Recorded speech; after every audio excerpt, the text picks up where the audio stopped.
Assalamu alaikum, урматтуу Москвада мекендештер, амансыздар. Сиздер менен кайрадан эле Москва бар туугандар. Бүгүн күнгө 15 декабрь туугандар. Жума, андыктан жума маарек болсун. Бардык ошол окуган намаздарыбызды, кылган дуаларыбызды Аллахым кабыл кылсын. Андан сырткары келе жаткан сиздердин дем алыш күнүңүздөр, ишемби жана жакшемби күнүңүздөр ийгиликтүү, жакшы өтсүн. Дем алышыңыздар ийгиликтүү өтсүн. Эң негизги жаңылык менен сиздерди тааныштырып кетели. Мына акыркы күндөр өзүңүздөр көрүп атасыздар, кар катуу жаап, мигранттардын колу жетпей, көп жерлер кар басып жатат. Күрөлбөй калып атат. Ошондуктан кечеги болуп өткөн Россия Федерациясынын президенти Путин дагы ошолор жөнүндө белгилей кетти. Кече 4 саатка жакын прямой эфир болгон. Түз линияда Путин бардык суроолорго жооп берген. Ал өзүнүн ошол видеосунда Россиядагы экономикалык, саясий жана башка бардык фактыларды карап, көрсөтүп, бир катар аныктап суроолорго жооп берип чыккан. Ошолордун катарында албетте миграция маселеси дагы көтөрүлгөн. Ошол видео менен сиздерди көрсөтөлү дагы, аягында кичине айтылган сөздөрдөн толугу менен которуп, маанисин айта кетели. Трудовая миграция. Да, вот сейчас в крупных мегаполисах прошли сильнейшие снегопады, и многие благодарны мигрантам, помогли расчистить. Не факт, что сами бы пошли работать. Вот. Но, скажем, очень мягко, есть и озабоченность количеством мигрантов, последствиями такой миграции. Некоторые регионы даже вводят ограничения на работу мигрантов. Что вы вообще думаете об этой проблеме? Это непростая проблема. Она, в общем, характерна для очень многих стран мира, для нас тоже. У нас по разным подсчетам свыше 10 миллионов мигрантов трудовых. Но здесь и рынок труда у нас, я уже говорил в начале, 2,9% безработицы. То есть ее нет почти, а потребности в рынке труда есть. Но это не значит, что мы здесь любой ценой должны и в ущерб коренному населению в России должны решать экономические проблемы и закрывать проблемы рынка труда. Здесь привлекать нужно. Но, конечно, мы прежде всего заинтересованы в квалифицированной рабочей силе. Без рабочей силы более низкой квалификации тоже вроде как не обойтись. Но нужно, во-первых, вместе с нашими партнерами из стран, откуда эти мигранты к нам приезжают, начинать работу заранее. И надо сказать, что наши друзья из этих стран, они только за. Открываются русские школы с русским языком, открываются филиалы наших вузов, университетов. Мы это приветствуем и всячески будем это делать.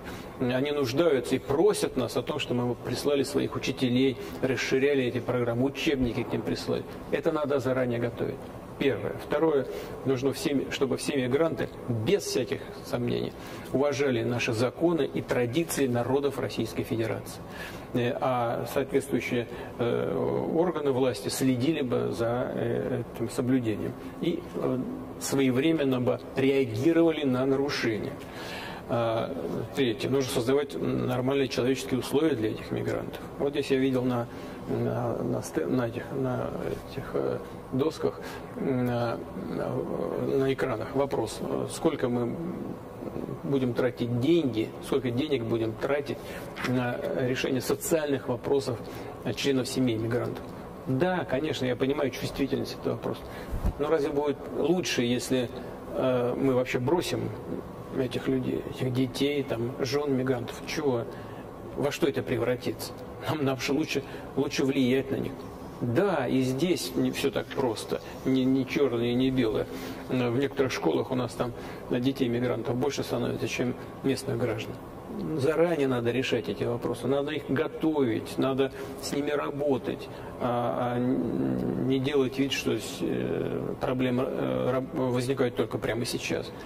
И, наверное, нужен специальный орган, не только МВД, который занимается техническими правовыми вопросами. Нужен специальный орган, который бы смотрел на эту проблему в комплексе и своевременно бы находил решение по каждому аспекту этой проблемы. Это большая работа, но без всяких сомнений. Мы должны руководствоваться прежде всего, я хочу обратить на это внимание, все представители всех направлений и уровней власти. Прежде всего надо руководствоваться интересами местного населения, граждан Российской Федерации. Мына туғандар, видеодан көрдіңіздер, өзіңіздер көріп, біліп, ұққаныңыздардай, Путиннің айтуысы бойынша ошол негізелі Россияда мигранттардың жұмыш орындары сөзсүз қаралат, кейінгілікте деле ошол мигранттардың келүүсүнө шарттар түзүлөт. Бирок эле ошол учурда айта кетчү нерсе өтө белгилеп айтып кетти. Ошол Россиянын мыйзамдарыны, эрежелерини, үрп адаттарыны туура сактап, ошолорго баш ийип, ошолордун мыйзамдарын бузбастан жашаган гана мигранттарга колдон келишинче шарттарды түзүп беребиз деген сөзүн айтып кетти. Андыктан дегеле бөтөн жерде жүргөндө тугандар, өзүңүздөр деле ошол өзүңүздөргө сак документке так болуп, документтерди тактап, ошол мыйзамдарга ылайык, ошол Сахарованын кагазы, регистрация, андан сырткары ошол сурокторуну сөзсүз карап жүрүңүздөр, өткөрбөй, убагында кылып, документтерди тактап жүрсөңүздөр, дегеле мигранттарга болгон мамиле жакшы эле болчудай. Андан сырткары ушул Путиндин белгилеп кеткен өзгөчө айта турган жери мигранттарды кийингиликте деле келүүсүнө, ошол семьясы менен келүүсүнө, семьяларына, үй бүлөсүнө деле шарттарды түзүп бермекчи. Андыктан тугандар, ушул маалымат менен тууган уруктар менен бөлүшүп коюңуздар. Бөтөн жерде бири-бирибизге поддержка кылып, дайыма байланышта бололу. Лайк басып, эгерде видеого каттала элек болсоңуздар, биздин каналга катталып, группалар менен бөлүшүп коюңуздар.